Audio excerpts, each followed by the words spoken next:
ఉంటుంది. మీ అందరి ఉత్సాహం, ఆనంద, సంతోషం మధ్య ముఖ్యమంత్రి గారు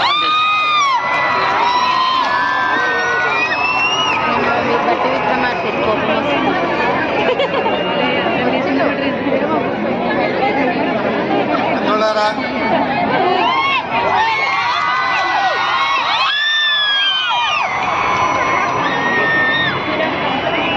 ప్రియమైన సోదరి మణులారా, మా మిత్రుడు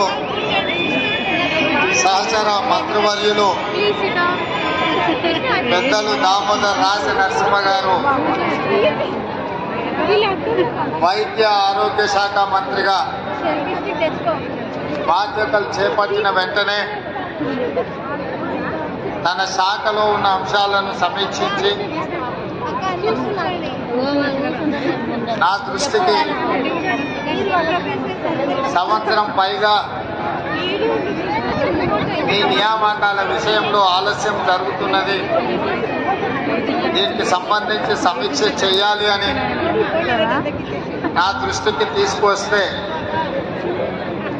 మీ ఉద్యోగ నియామకాల ప్రక్రియ చేపట్టడానికి అవసరమైన సమీక్ష చేసి తక్షణమే ఈ ఉద్యోగ నియామకాలు జరగాలి. తెలంగాణ రాష్ట్ర హైకోర్టులో ఉన్న కేసును పరిష్కరించాలి. మీరు కళ్ళల్లో ఒత్తులేసుకొని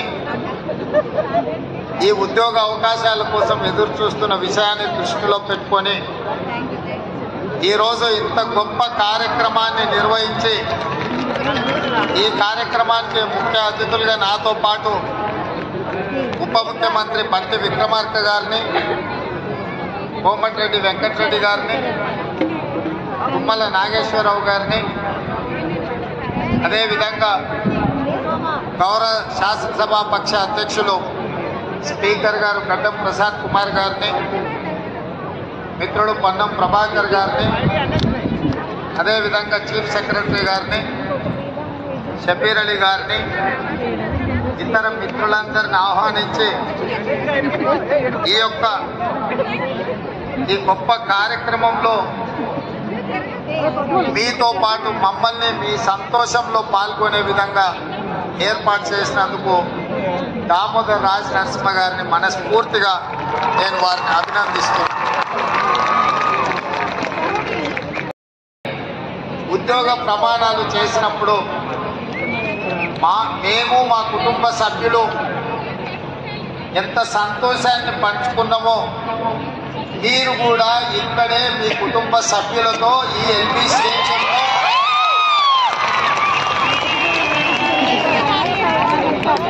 మీరు ఆనంద పర్వదినం గడుపుకుంటుంటే మేమందరం మీ కుటుంబ సభ్యులుగా మీ సంతోషంలో భాగస్వాములు కావడానికే ఈ కార్యక్రమాన్ని ఇంత పెద్ద ఎత్తున మిత్రుడు దామోదర్ రాజ నరసింహ గారు ఏర్పాటు చేసింది. ఇక్కడున్న ప్రతి తెలంగాణ బిడ్డకు తెలుసు, తెలంగాణ రాష్ట్ర ఉద్యమం ఉవ్వెత్తున లేవడానికి ప్రధానమైన కారణం నిరుద్యోగ సమస్య.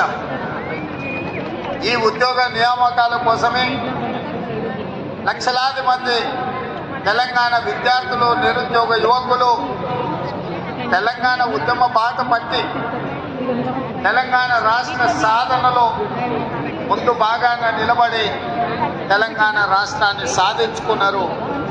ఈ ప్రక్రియలో వందలాది తెలంగాణ బిడ్డలు అమరవీరులై వాళ్ళ త్యాగాల పునాదుల మీద ఏర్పడ్డ ఈ తెలంగాణ రాష్ట్రం ఏ ఆకాంక్షల కోసం విద్యార్థులు, నిరుద్యోగ యువకులు, ఉద్యమకారులు ఉద్యమించారో 10 సంవత్సరాలు ఆకాంక్షలు నెరవేరక ఆనాటి ప్రభుత్వం మీద పోరాటం చేస్తే, ఉద్యమాలు చేస్తే వాళ్ళ మీద అక్రమ కేసులు పెట్టి పోలీసులను పెట్టి అణచివేయాలన్న ఆలోచన చేసిండ్రు తప్ప నిరుద్యోగ యువకులకు ఉద్యోగ ఉపాధి అవకాశాలు కల్పించాలి అని చెప్పి ఆనాటి ప్రభుత్వము ఆలోచన చేయలే.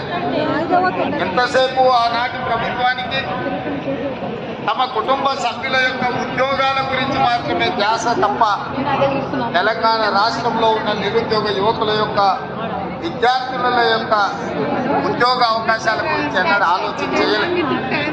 అందుకే 10 సంవత్సరాలు సుదీర్ఘంగా ఎదురు చూసిన విద్యార్థులు ఇక ఈ తెలంగాణ రాష్ట్రంలో మాకు ఉద్యోగాలు ఇస్తా అని భ్రమ పెంచి మమ్మల్ని వంచిన వాళ్ళ ఉద్యోగాలు తొలగిస్తేనే మాకు ఉద్యోగాలు వస్తాయని మీరు కంకణ బద్దులై మీ ఉద్యోగ ఉపాధి అవకాశాలలో మిమ్మల్ని మోసం చేసిన వాళ్ళ యొక్క ఉద్యోగాలు తొలగించడంతో ఈరోజు మీ ఉద్యోగాలకు ఉన్న అడ్డంకులు తొలగిపోయినాయి. నేను ఒక్క మాట గుర్తు చేయదలుచుకున్న మా చెల్లెళ్ళందరికీ, ఆనాడు నిజామాబాద్ జిల్లా ప్రజలు 2019 పార్లమెంట్ ఎన్నికలలో కల్వకుంట్ల సభ్యురాలుగా తిరిగి ఉద్యోగం ఇచ్చుకున్నాడు తప్ప మా స్టాఫ్ నర్సులైన మా చెల్లెళ్ళ ఉద్యోగాల గురించి ఒక్కసారి కూడా ఆలోచన చేయలేదు. నేను అడుగుతున్న ప్రతిపక్ష నాయకుడైన చంద్రశేఖరరావును, ఎప్పుడు నీ కుటుంబము, నీ బిడ్డ, నీ కొడుకు, నీ అల్లుడు వాళ్ళ ఉద్యోగాల గురించేనా నీ ఆలోచన? మా పేదోళ్ళ బిడ్డలైన మా చెల్లెళ్ళ ఉద్యోగాల కోసము, ఆ ఉద్యోగ అవకాశాలు వస్తే వాళ్ళు జీవితంలో స్థిరపడి పెళ్లిళ్ళు చేసుకొని కుటుంబ సభ్యులను ఆదుకునే అవకాశాన్ని ఎప్పుడైనా ఆలోచన చేసిందా? ఈరోజు ఉన్న ఇబ్బందులను అధిగమించి ఇక్కడ 6,956 మంది తెలంగాణ నిరుద్యోగ యువకులకు, విద్యార్థులకు ఉద్యోగ అవకాశాలు ఈ ప్రభుత్వం కల్పిస్తే, ప్రధాన ప్రతిపక్ష నాయకుడిగా మనస్ఫూర్తిగా ఈ ఆడబిడ్డలను ఆశీర్వదించకపోతే ఇక ప్రధాన ప్రతిపక్షం పాత్ర కూడా దండగా అని చెప్పి ఇక్కడ ఉన్న వాళ్ళు అనుకునే ప్రమాదం ఉంది. చంద్రశేఖరరావు గారు, ఒక పక్కన మేము వీళ్ళకు ఉద్యోగాలు ఇవ్వడానికి ప్రయత్నం చేస్తుంటే, అడ్డంకులను తొలగించి ముందుకు వెళ్ళాలని ఆలోచన చేస్తుంటే, ఇంకొక పక్కన నీ అల్లుడు ఈరోజు ప్రభుత్వం మీద వీళ్ళకు ఉద్యోగాలు ఇవ్వాల్సిన అవసరం లేదన్నట్టుగా మాట్లాడుతుండు. మీరైనా పిలిచి మీ అల్లుడికి గడ్డి పెట్టండి. ఈరోజు ఈ పేదోళ్ళ బిడ్డలకు ఉద్యోగాలు ఇవ్వడం ద్వారా ఇన్ని వేలాది మంది వెనకాల వాళ్ళ కుటుంబ సభ్యులు, వాళ్ళ అన్నలు, వాళ్ళ అక్కలు, వాళ్ళ తల్లిదండ్రులు వచ్చి ఈ సంతోషంలో భాగస్వాములై మా బిడ్డలకు ఉద్యోగాలు వచ్చినాయని ఈ సంతోష కార్యక్రమంలో పాలు పంచుకుంటుంటే వాళ్ళని అభినందించాల్సింది పోయి వాళ్ళకు ఉద్యోగాలు ఇస్తున్నందుకు మా ప్రభుత్వం మీద శాపనార్థాలు పెడుతున్నారంటే మీ ఆలోచన ఎట్లున్నదో, మీ వంకర బుద్ధి ఎట్లున్నదో ఇక్కడికి వచ్చిన వాళ్ళకే కాదు, ఈ రాష్ట్రంలో ఉన్న లక్షలాది మంది నిరుద్యోగ యువకులు ఆలోచన చేసే సందర్భం. అందుకే ఈ తెలంగాణ సమాజంలో ఉన్న ప్రధానమైన నిరుద్యోగ సమస్యను పరిష్కరించడానికి మా ప్రభుత్వం ఏర్పడిన వెంబడే తెలంగాణ పబ్లిక్ సర్వీస్ కమిషన్ ని ప్రక్షాళన చేసి అక్కడ నూతనంగా ఖాళీలు ఉన్న దాదాపుగా 2 లక్షల ఉద్యోగ నియామకాలు చేపట్టాలన్న ఆలోచనతోటి మా మంత్రివర్గ సహచరులతోని యూపీఎస్సీ అక్కడికి వెళ్ళి ఆ చైర్మన్ అక్కడ విధి విధానాలను, అక్కడ నిర్వహణ విధానాన్ని పరిశీలించి ఈరోజు మా ప్రభుత్వం తెలంగాణ పబ్లిక్ సర్వీస్ కమిషన్ను పూర్తిగా ప్రక్షాళన చేసి నూతనంగా చైర్మన్, సభ్యులను నియమించుకోవడం జరిగింది. తొందరలోనే తెలంగాణ పబ్లిక్ సర్వీస్ కమిషన్ ద్వారా నియామకాలు, వైద్య ఆరోగ్య శాఖ ఇక్కడ ఉద్యోగ నియామకాలు వీరి ద్వారా, అదేవిధంగా పోలీస్ రిక్రూట్మెంట్ బోర్డు నుంచి తొందరలోనే 17,000 పైచిలకు పోలీసు ఉద్యోగ నియామకాలను కూడా చేపట్టడానికి ఈరోజు మా ప్రభుత్వం కృషి చేస్తున్నది. మా బాధ్యత, మాకు ఉద్యోగాలు వచ్చినాయని మేము సంతోషంగా మా కుటుంబ సభ్యులతో విలాసవంతమైన జీవితం గడపడం కాదు, రోజుకు 16 నుంచి 18 గంటల వరకు పనిచేస్తూ మా మంత్రివర్గ సభ్యులు ఏ విధంగా ఈ నిరుద్యోగ సమస్యను పరిష్కరించాలి, మీ జీవితాలలో, మీ కళ్ళల్లో వెలుగులు చూడాలి, సంతోషాన్ని చూడాలి అని ఈ ప్రభుత్వము కృషి చేస్తున్నది. తప్పకుండా ఈ తెలంగాణ నిరుద్యోగ యువకుల యొక్క కళ్ళల్లో సంతోషం చూడడానికి మా ప్రభుత్వం కట్టుబడి ఉన్నది. శ్రీమతి సోనియమ్మ ఆశీర్వాదంతో ఏర్పడ్డ ఈ తెలంగాణ రాష్ట్రంలో రాహుల్ గాంధీ గారి నాయకత్వంలో, మల్లికార్జున ఖర్గే గారి నేతృత్వంలో తెలంగాణ రాష్ట్రాన్ని మరింత బలోపేతమైన తెలంగాణగా నిర్మించడమే కాదు, విధ్వంసమైన తెలంగాణను పునర్నిర్మించడంలో మా శాయశక్తుల కష్టపడతాం. మీకోసమే అహర్నిశలు కృషి చేస్తాం. నిరుద్యోగ యువకులకి వేదిక మీద నుంచి నేను భరోసా ఇస్తున్నా. సంవత్సరం తిరిగే లోపల 2 లక్షల ప్రభుత్వ ఉద్యోగ ఖాళీలను భర్తీ చేసే బాధ్యత మాది.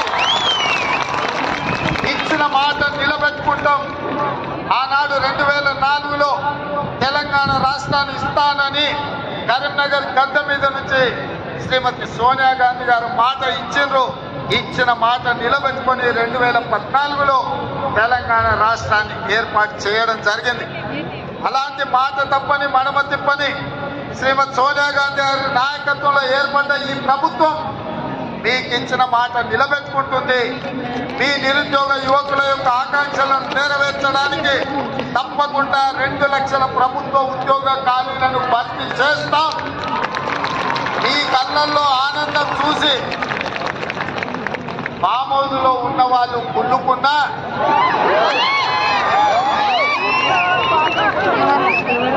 వాళ్ళ కడుపులో దుఃఖం పొంగి పొర్లినా,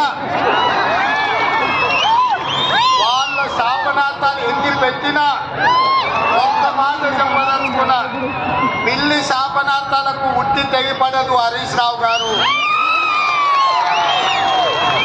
పొట్టోని పొడుగోడు కొట్టే పొడుగోని పోచమ్మ కొట్టినాడు. హరీష్ రావు, మేము ఉద్యోగాలు ఇస్తుంటే అవాకులు చవాకులు పలుకుతున్నావు కదా, ఒక్కసారి ఇక్కడున్న కెమెరామెన్లకు నేను వాళ్ళ సంతోషాన్ని చూడండి. ఆడబిడ్డల కళ్ళల్లో ఆనందాన్ని హరీష్ రావుకు వాళ్ళ మామకు చూపించండి.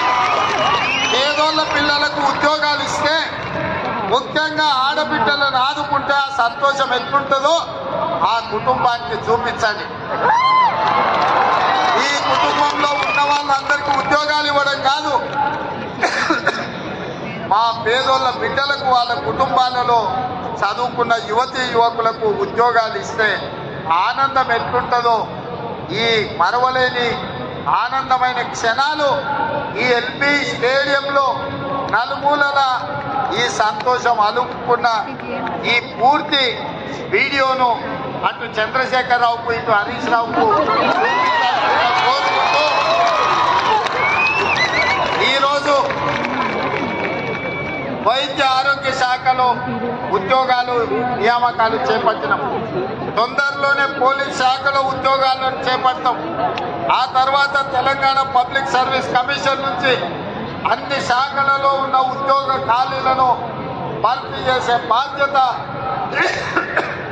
మా ప్రభుత్వం తీసుకుంటుందని మాట ఇస్తూ ఇక్కడ అందరికీ వివిధ జిల్లాల నుంచి ఈరోజు ఎంపికైన అభ్యర్థులకు అందరికీ కూడా అక్కడ కౌంటర్లు పెట్టినాం.